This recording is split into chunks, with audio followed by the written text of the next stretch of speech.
Pelo sinal da Santa Cruz, livrai-nos Deus, nosso Senhor, dos nossos inimigos. Em nome do Pai, do Filho e do Espírito Santo. Amém. Amém. Ave Maria, cheia de graça, o Senhor é convosco. Bendita sois vós entre as mulheres, e bendito é o fruto do vosso ventre, Jesus. Santa Maria, Mãe de Deus, rogai por nós, pecadores, agora e na hora de nossa morte. Amém. Mãe da Divina Providência, Providenciai. amém. Romanos capítulo 8, versículos do 9 ao 17, assim nos diz a palavra de Deus. Vós não viveis segundo a carne, mas segundo o Espírito, se realmente o Espírito de Deus mora em vós. Se alguém não tem o Espírito de Cristo, não pertence a Cristo. Se, porém, Cristo está em vós, embora o vosso corpo esteja morto por causa do pecado, o vosso espírito está cheio de vida graças à justiça. E se o Espírito daquele que ressuscitou Cristo dentre os mortos habita em vós, aquele que ressuscitou Cristo dentre os mortos vivificará também vossos corpos mortais pelo seu Espírito que habita em vós. Portanto, irmãos, estamos em dívida, mas não com a carne, como devendo viver segundo a carne. Pois se viverdes segundo a carne, morrereis.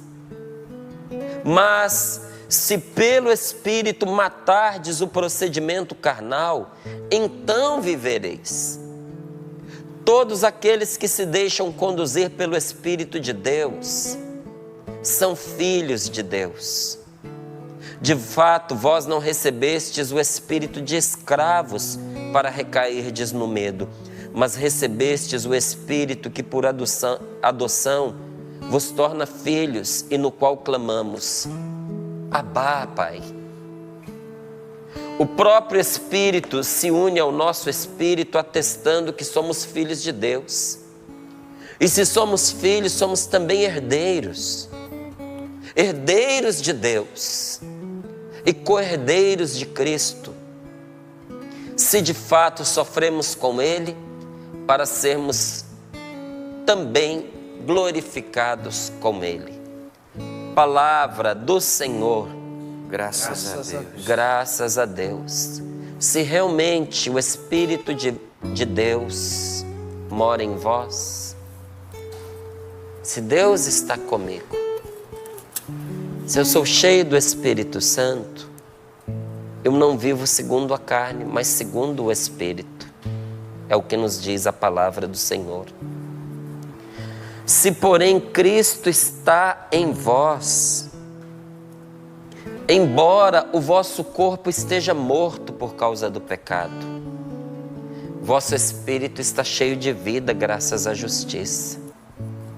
Se o Espírito de Cristo está conosco, gente, ainda que nós sejamos atacados, golpeados,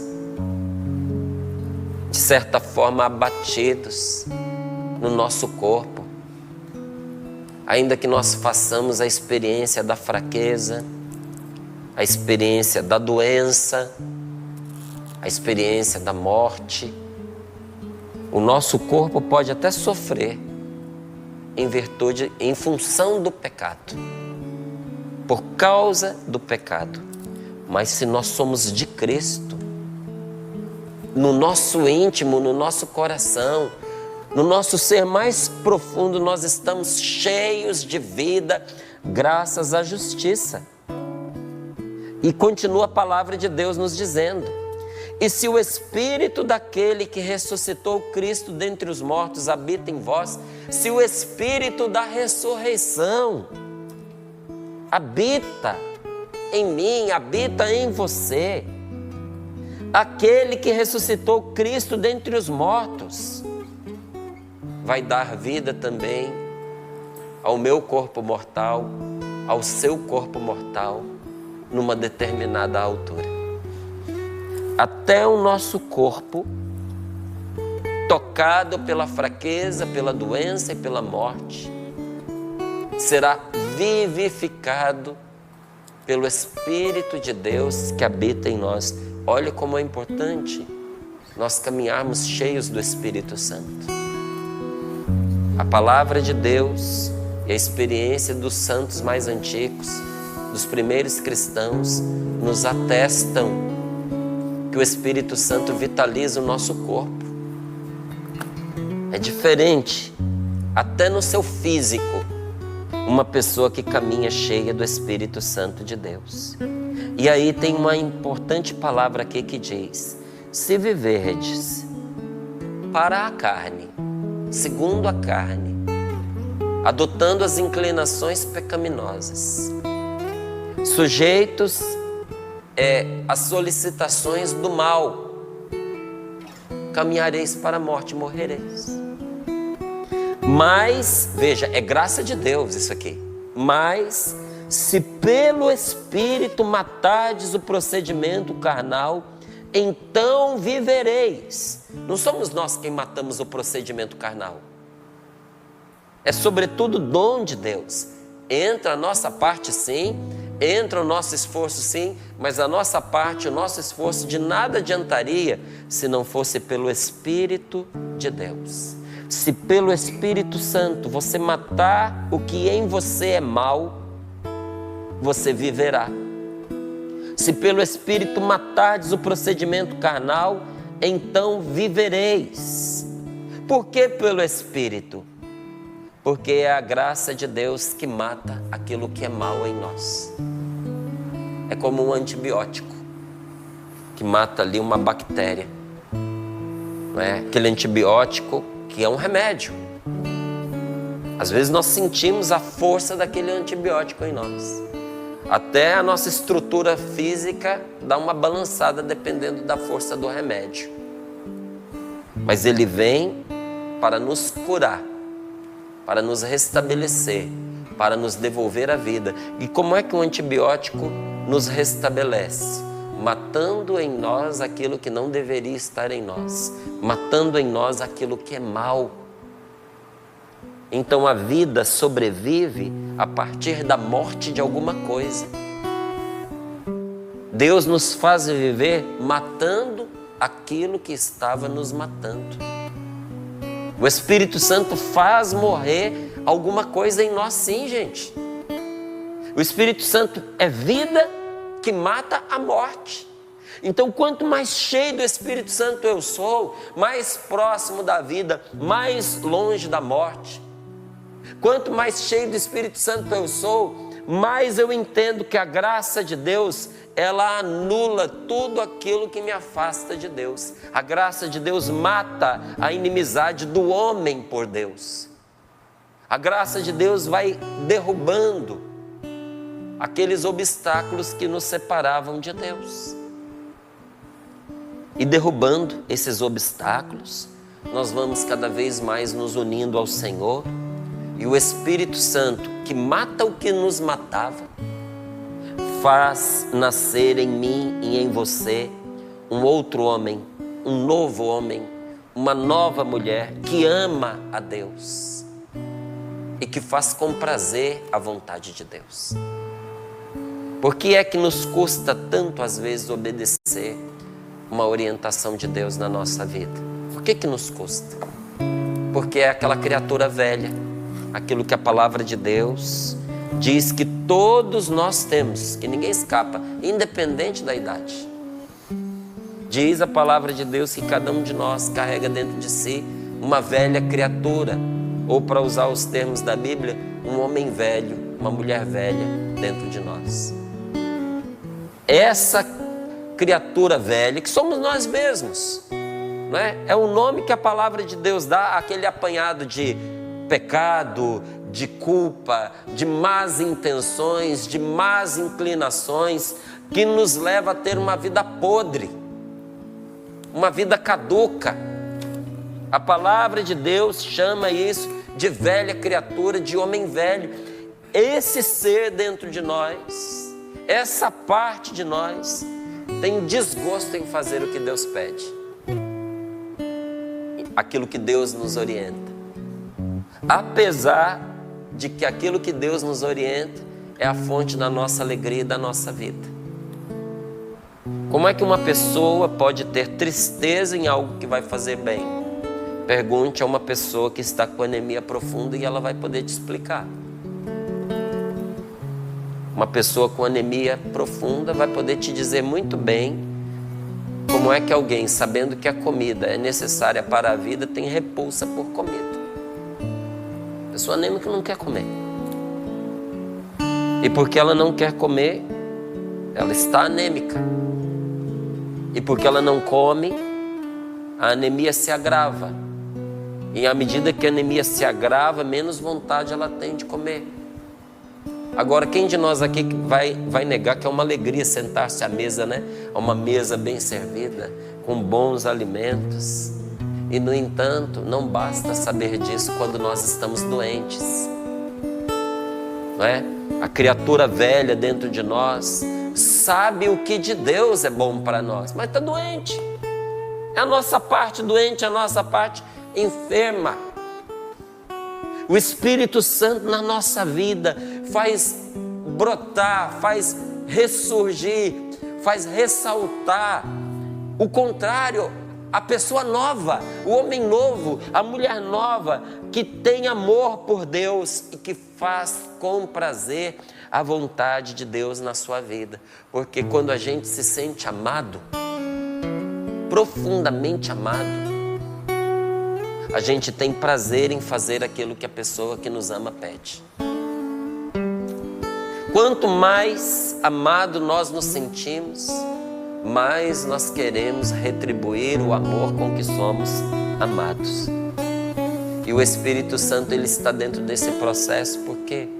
Porque o Espírito Santo é o amor derramado. O Espírito Santo é o céu derramado sobre nós. É tudo que existe de melhor que nos é dado. O Espírito Santo é amor derramado, porque é o amor com que Deus nos ama. Mas é também o amor com que nós amamos a Deus. E é também o amor com que nós nos amamos uns aos outros. Deus derramou o seu amor sobre nós.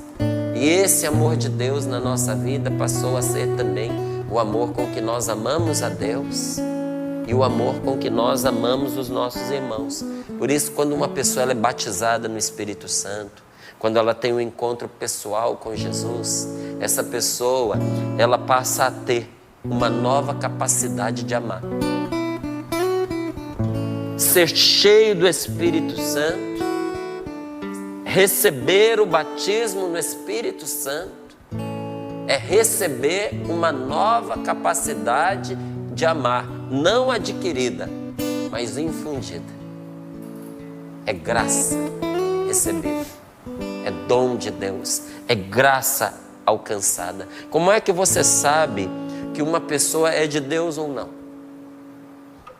Como é que você sabe se uma pessoa teve ou não teve um encontro pessoal com Jesus?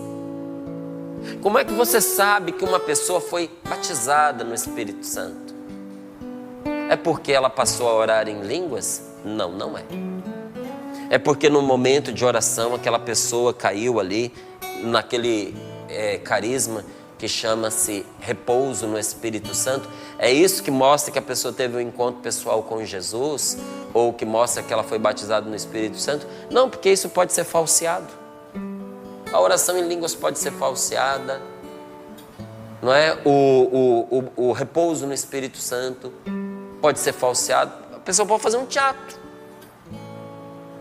O que é que mostra que uma pessoa teve um encontro pessoal com Jesus e se tornou cheia do Espírito Santo? Ela saber a Bíblia de cor? Tem ateu que sabe a Bíblia melhor do que a gente que é católico, do que muitos evangélicos, que estuda a Bíblia até para poder combater o cristianismo, não é? Ou estuda como qualquer livro de sabedoria. só para ter frases prontas na ponta da língua. Então, saber a Bíblia de cor é o que mostra que a pessoa teve um encontro pessoal com Jesus? Não, porque o diabo sabe a Bíblia de cor. O demônio sabe cada letra, cada vírgula, cada pingo de i que tem na Bíblia. Então, como é que a gente sabe que uma pessoa se encontrou com Deus? Como é que você pode saber que você se encontrou com Deus? Nós sabemos que nós fomos levados da morte para a vida, transladados, mudou de lado, estava do lado da morte, estava do lado do que não presta, estava do lado do que é mal e passou para o lado da vida. Quando? Porque nós amamos, passamos a amar os nossos irmãos. O amor é a marca registrada de quem teve um encontro pessoal com Deus. Essa é a grande marca de quem encontrou Jesus, de quem foi batizado no Espírito Santo. Nós sabemos que nós fomos trasladados da morte para a vida porque amamos os nossos irmãos. E isso é o que leva muitas pessoas a se encontrar com Deus, a voltar para Deus do caminho errado que adotaram. Se você pega ali os Atos dos Apóstolos, mais do que a pregação de Pedro, o que é que fez com que aquela multidão se convertesse? A grande exclamação que diziam uns aos outros: vede como eles se amam. Porque as pessoas estão cansadas de palavras vazias. Elas querem palavras encarnadas. Querem ver na vida aquilo acontecer. E quando você encontra um grupo que se ama de verdade, você quer fazer parte daquele grupo. E fica aqui, olha, um parêntese, uma observação, uma luzinha que se acende para muitas comunidades de vida, muitas comunidades de aliança, muitas congregações, casas religiosas, não é? Seminários, que estão se lamentando diante de Deus que não tem vocações. Será que não é porque nós não estamos nos amando o suficiente? Porque onde o amor transborda vocações.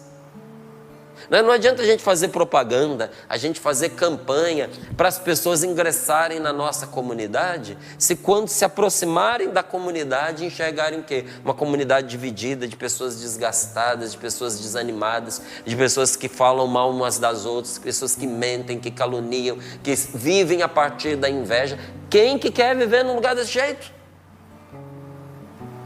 Agora, gente, onde é que a gente quer estar? Aonde a gente é querido, aonde a gente é bem recebido, aonde a gente é tratado com amor, onde a gente é tratado com carinho. Onde você prefere estar? Numa mansão onde você é desprezado, tratado como lixo?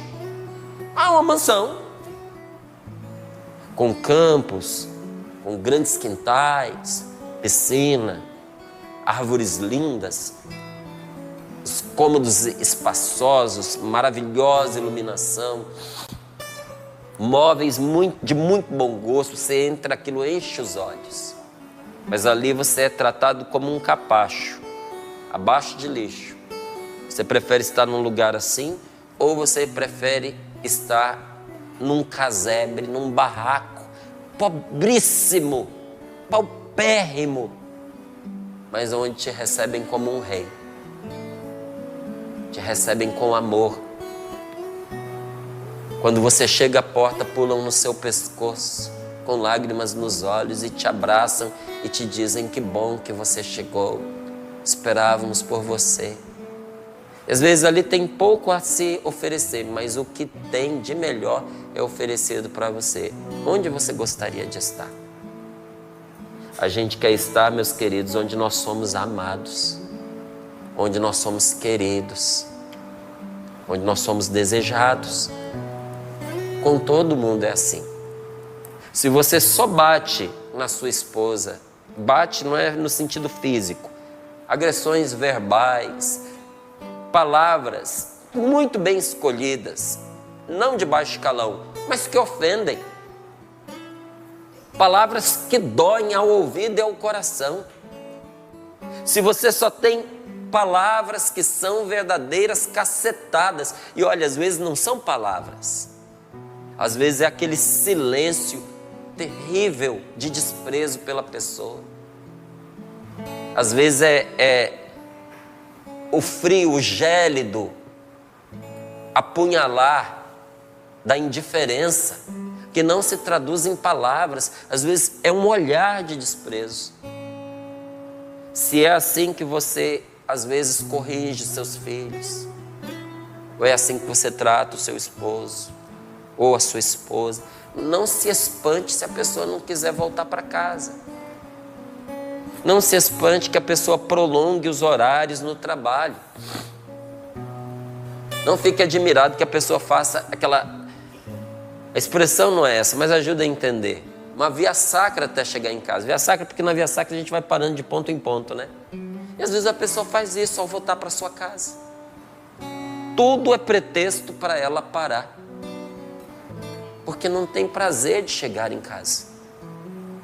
Porque não se sente amado. Quando um filho nosso não se sente amado dentro de casa, não estou dizendo que você não ama, estou dizendo que ele não se sente amado. Quando um filho nosso não se sente amado na casa dos pais, ele não quer voltar.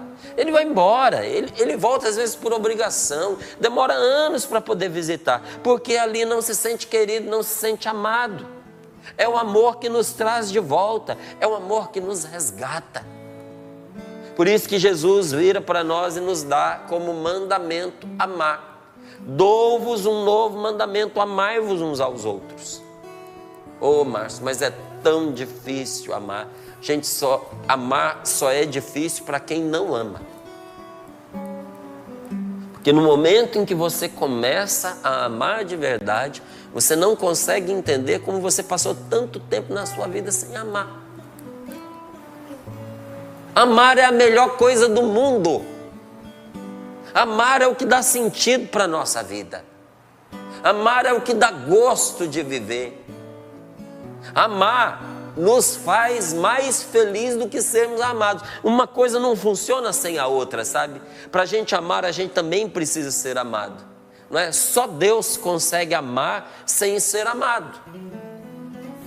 Deus consegue amar sem ser amado? Consegue. Porque Ele é o amor. Mas nós, criaturas, nós dependemos de ser amados para amar. Inclusive o amor com que nós amamos, diz a palavra de Deus, é o amor que nós recebemos de Deus e só amamos porque Deus nos amou primeiro. Mas eu preciso te dizer uma coisa. Se a gente ser amado faz a gente feliz, experimente então amar de verdade. O amor é o começo da vida nova. Então, quando a gente descobre esse segredo, a gente não quer mais viver a vida sem amor, a gente não quer mais viver a vida sem amar. Mas eu lhe digo ainda uma outra coisa: Deus nunca nos dá nenhuma ordem que a gente não seja capaz de cumprir. E normalmente, junto com a ordem que Deus nos dá, vai de brinde, vai de quebra, a graça de obedecer. Toda ordem de Deus é acompanhada de uma graça. Então, quando Deus nos diz assim, amai-vos uns aos outros, junto com essa ordem, vem a capacidade, o dom, o presente, a graça de amar. E Jesus diz nesse mandamento uma coisa muito interessante, ele diz, dou-vos um novo mandamento. Esse mandamento é novo, de forma dupla, ele é duplamente novo. Ele é novo porque é uma novidade trazida por nosso Senhor. E é novo porque renova. É novo porque do jeito que Jesus trouxe, ninguém havia trazido esse mandamento. E é novo porque quem resolve pôr em prática esse mandamento, ainda que estivesse morta a pessoa, ela volta a viver, porque o amor ele nos dá vida, ele nos renova. Quem ama não envelhece, não envelhece. Agora, quem não ama desce ladeira abaixo. É interessante o nosso querido Padre Jonas. É uma pessoa humana. E como uma pessoa humana, ele tem suas qualidades, tem seus defeitos, né? Tem os seus pontos positivos, tem as lutas que ele trava, os seus desafios. Todos nós temos. Mas tem algumas características que são inegáveis no Padre Jonas. E uma delas é a alegria e a jovialidade.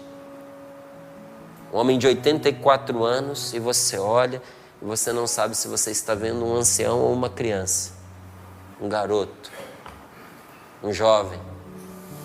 E sempre que tem a oportunidade, ele brinca. Porque dentro dele existe uma juventude que a idade não foi capaz de sepultar. Quando nós temos o Espírito Santo, gente, vívido em nós, exuberante em nós, o nosso corpo sente, mas a nossa alma não envelhece. Quem ama não envelhece, mas se renova de dia para dia. Agora, quem não ama, envelhece. Como diz Ezequiel, torna-se osso ressequido.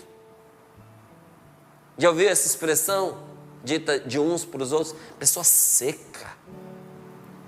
Nossa, você conversou com ela? Conversei, e aí como foi? Nossa, é até educado, mas pensa numa pessoa seca. Fui rezar por essa pessoa, parece que suga a gente. Pessoa ressequida por dentro. Osso ressequido. E quando você está morto por dentro, não é de espantar que não tenha motivação nenhuma na vida. Meus queridos, é o amor que nos motiva. Quando a gente ama, a gente é capaz de qualquer coisa. Esses dias, partilhando com alguns amigos, eu lembrava uma situação que eu vi num desses canais de documentário norte-americano. E nesse documentário havia um camarada que ele tinha mais de 200 quilos. Mais de 200 quilos. Ele era daquelas pessoas que tiveram que arrombar a parede do quarto para ele conseguir sair. Ele mal conseguia se locomover.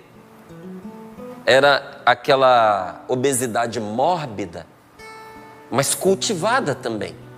Porque ele comia muito, muito, muito, e ele não conseguia fazer a dieta necessária para emagrecer o suficiente para uma cirurgia, até que um dia, olhando para a própria filha, ele percebeu que a filha ficaria sozinha no mundo, porque só tinha ele, e ficaria sem pai. E quando ele percebeu que ele estava na iminência da morte e que a filha ficaria sem ninguém, por causa da filha, esse homem fez o que por ele mesmo ele nunca tinha feito. Ele se determinou. E se tornou uma pessoa magra. Magra. E recuperou a saúde. Não é que ele emagreceu. Ele se tornou uma pessoa magra. Ele recuperou a saúde. Porque ele amava demais aquela filha para deixá-la sem cuidado nenhum. O amor consegue o que meras, simples determinações não conseguem. Às vezes aquilo que você não é capaz de fazer por você, pelos seus filhos, você é capaz de fazer. Às vezes você não é capaz de, por si mesmo, cultivar um casamento. Mas talvez você seja capaz pelo seu filho, pela sua filha, ou ao olhar para o seu cônjuge, seja ele seu esposo ou a sua esposa, e pensar, se está ruim a vida dele comigo, imagine a vida dele sem mim. E mesmo não querendo estar ao lado dela, o desejo já não me chama para estar ao lado desta pessoa. Pelo amor que eu tenho por ela, eu vou ficar. O amor é que nos motiva. O amor tira a gente da cama e faz a gente bater na porta para arrumar um emprego. O amor faz a gente descobrir novos talentos em nós, novas profissões. O amor nos faz encontrar saída para aquilo que até os especialistas disseram. Não tem jeito, não tem saída. Você já assistiu um filme chamado O Óleo de Lorenzo? Se você não assistiu, assista. Hoje está fácil, na internet você procura. Você vai ver o que pai e mãe foram capazes de fazer para salvar da morte o próprio filho. Eles não eram médicos. Os médicos disseram que a doença do filho não tinha cura. Aqueles pais inventaram a cura, descobriram a cura da doença, que os médicos não conseguiram. E não teve obstáculos que os impedisse, nem falta de dinheiro, nem falta de tempo, porque o amor que eles tinham pelo filho era muito maior do que todos os obstáculos. Quem ama sempre vence, e por amor você vai vencer. Amém. E por amor Deus vai vencer na sua vida. É o amor que nos motiva. Nada é difícil para quem ama. Se está difícil é porque a gente não pôs amor suficiente. Põe amor que fica fácil. Põe amor que melhora. A vida nova que a palavra de Deus traz para nós, retrata para nós, gente, a vida nova é o amor. Não é?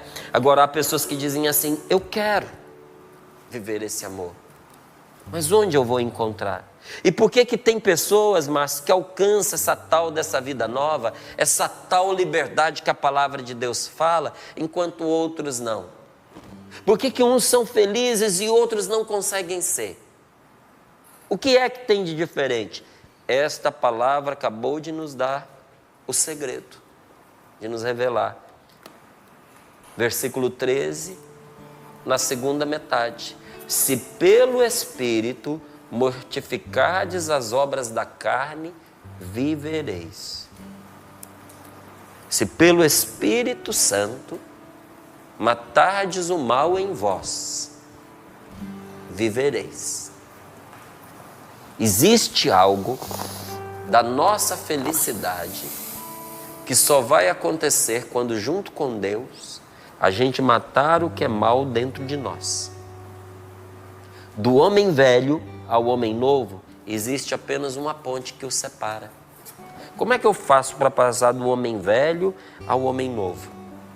Da vida desgraçada a uma vida na graça de Deus. De uma vida infeliz a uma vida feliz. De uma vida sem amor, onde eu não me sinto amado e onde eu não consigo amar, para uma vida de amor. Existe só uma pontezinha separando o inferno do paraíso.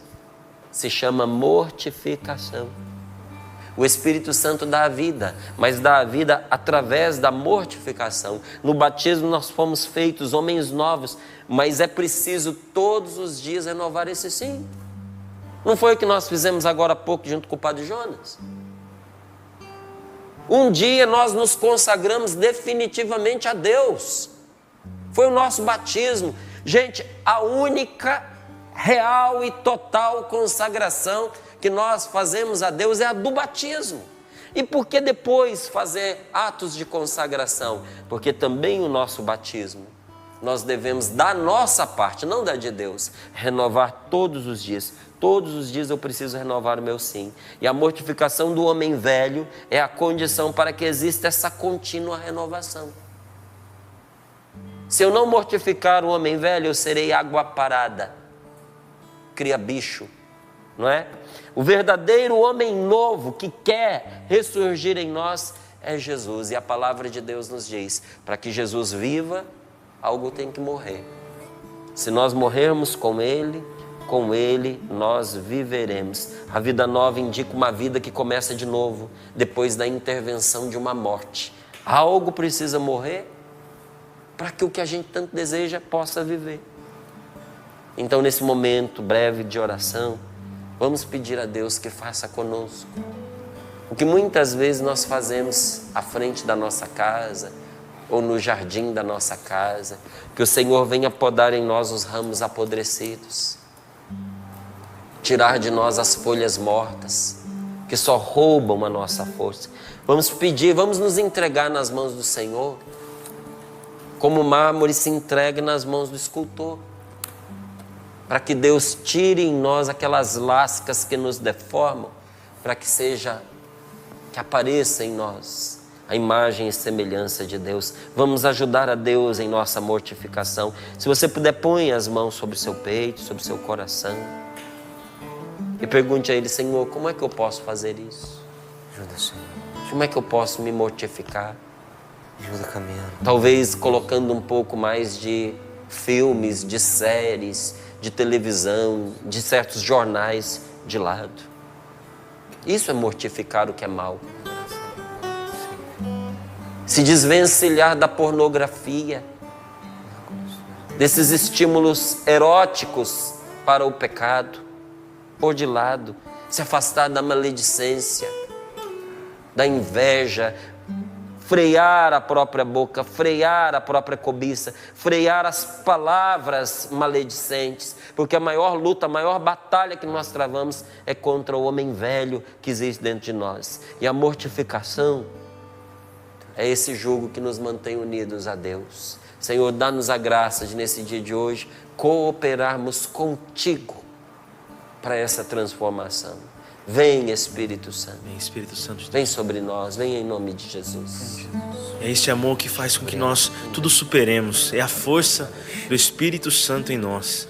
E assim como o Márcio já foi trazendo, esse início de vida nova que é o amor, que é a atitude de amar, essa capacidade de amar que vem do próprio Senhor, que é o próprio amor. E não há nada tão difícil que essa força.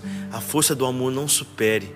Naquilo que se ama, se o cansaço ele não é ali amado, se ele não é, ou melhor, se ele não é sentido, ele é até mesmo amado, porque aquilo que se ama está essa força capaz de suportar tudo, em qualquer coisa. Por isso derrama sobre nós Teu Espírito, Senhor. Vem, Senhor, Teu Espírito. Sei que o Teu coração